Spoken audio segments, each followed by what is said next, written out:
আজকে আমি আপনাদের সঙ্গে যে রেসিপিটা শেয়ার করছি সেটা উপোসের দিনে খাওয়ার জন্য একদম উপযুক্ত রেসিপি।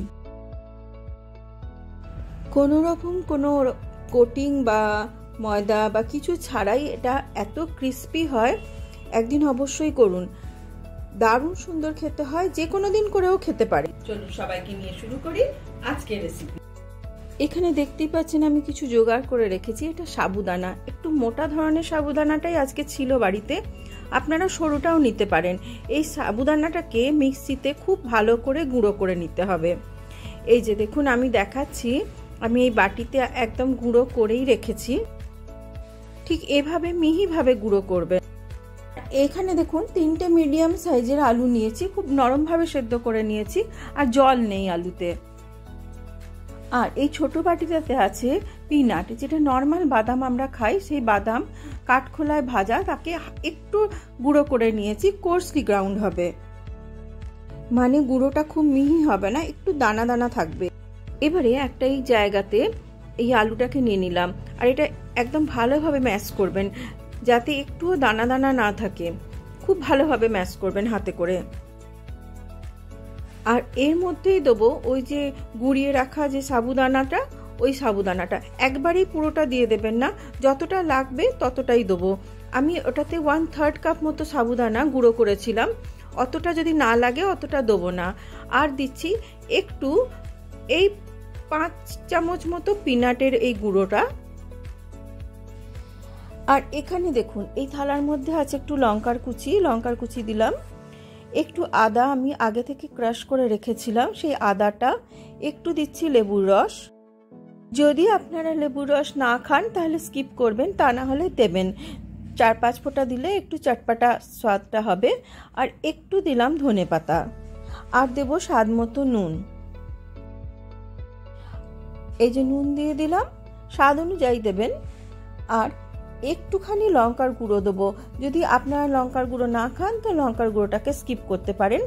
আর আরেকটা জিনিস আমি বলতে ভুলে গেছি, এই যে একটুখানি রোস্টেড জিরে পাউডার আগে থেকে কাঠখোলায় ভেজে আমি গুঁড়ো করে রেখেছিলাম, সেটা দিয়ে দিলাম। একটু সামান্যই দিলাম লঙ্কার গুঁড়ো। আমি আর একবার বলছি, যদি আপনারা আপনাদের ওখানে লঙ্কার গুঁড়ো না খান, ফাস্টিংয়ে অনেকেই খায় না, তাহলে দেবেন না। আর একটু জল দিয়ে এই পুরো জিনিসটাকে খুব ভালোভাবে মেখে একটা ঢাকনা দিয়ে 5 থেকে 7 মিনিট মতো রেস্টে রাখলাম। আমি আপনাদের 5 থেকে 7 মিনিট পরে এসে দেখাচ্ছি। এই দেখুন এটা সেট হয়ে গেছে। এই ডোয়ের মধ্যে থেকে অর্ধেকটা ডো আমি নিয়ে নিলাম, নিয়ে একটু মোটা একটা রুটির মতোই একটু বেলে নেব। হাতে করে করেও করতে পারেন। জাস্ট একটুখানি আটা দিয়ে এটাকে একটু মোটা রুটির মতন বেলতে হবে।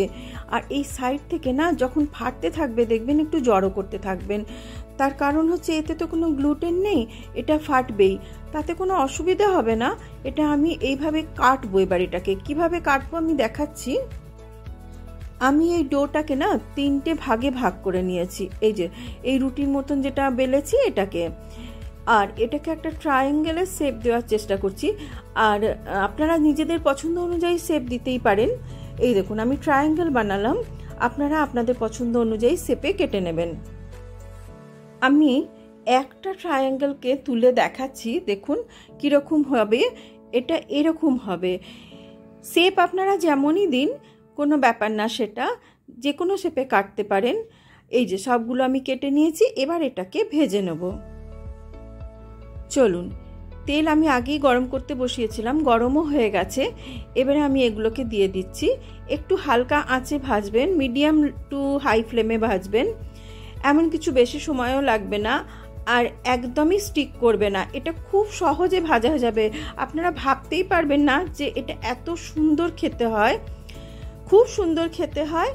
একদম ডিপ ফ্রাই করবেন, আর গোল্ডেন ব্রাউনের থেকে একটু ডার্ক কালারটা করবেন, তাহলে খেতে আরো ভালো হবে। একদম ক্রাঞ্চি হয়। আমি ক্লোজে দেখাচ্ছি, দেখুন এত সুন্দর খেতে হয়। একটু ডার্ক করে আমি আজকে ভাজলাম, খেতে খুব ক্রাঞ্চি হয় আর দারুণ হেলদি জিনিসটা। যে কোনো দিন চায়ের সঙ্গে খেতে পারেন, বিশেষ করে গরমকালে। আর খুব সামান্য উপকরণ দিয়েই তৈরি হয়ে যায়। সবগুলো ভাজা হয়ে গেছে, এবার এর সঙ্গে খাওয়ার জন্য একটা চাটনি বানাবো। এই চাটনিটা আমি উপোসের সময় খেয়ে থাকি। একটু ধনেপাতা নিয়েছি, এক টুকরো আদা নিয়েছি, একটু নিয়েছি পিনাট বা বাদাম, আর কাঁচা লঙ্কা, লেবু রস আর একটু নুন দিয়ে এই পুরো জিনিসটাকে আমি মিক্সিতে পিষে নেবো। জাস্ট দেখুন কিরকম হয়েছে তাহলে এই রেসিপি। যদি ভালো লেগে থাকে এই রেসিপি তাহলে প্লিজ একটা লাইক, শেয়ার আর সাবস্ক্রাইব করবেন। দারুণ সুন্দর খেতে হয়, সত্যি ভালো হয়, এত ক্রাঞ্চি হয়, শুধু সাবুদানা দিয়ে আপনি ভাবতেই পারবেন না। আর ভীষণ হেলদি, বাচ্চা, বড়, বয়স্ক মানুষ, যারা একটু এজেড, যারা ফাস্টিং করে তাদের জন্য তো খুবই উপকারী।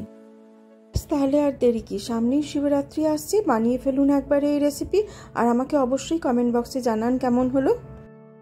এই রেসিপি ফেসবুক পেজ থেকে দেখছেন তাদের উদ্দেশ্যে বলছি, প্লিজ পেজটাকে ফলো করুন, সাপোর্ট করুন, সঙ্গে থাকুন। অনেক অনেক ধন্যবাদ সবাইকে সঙ্গে থাকার জন্য।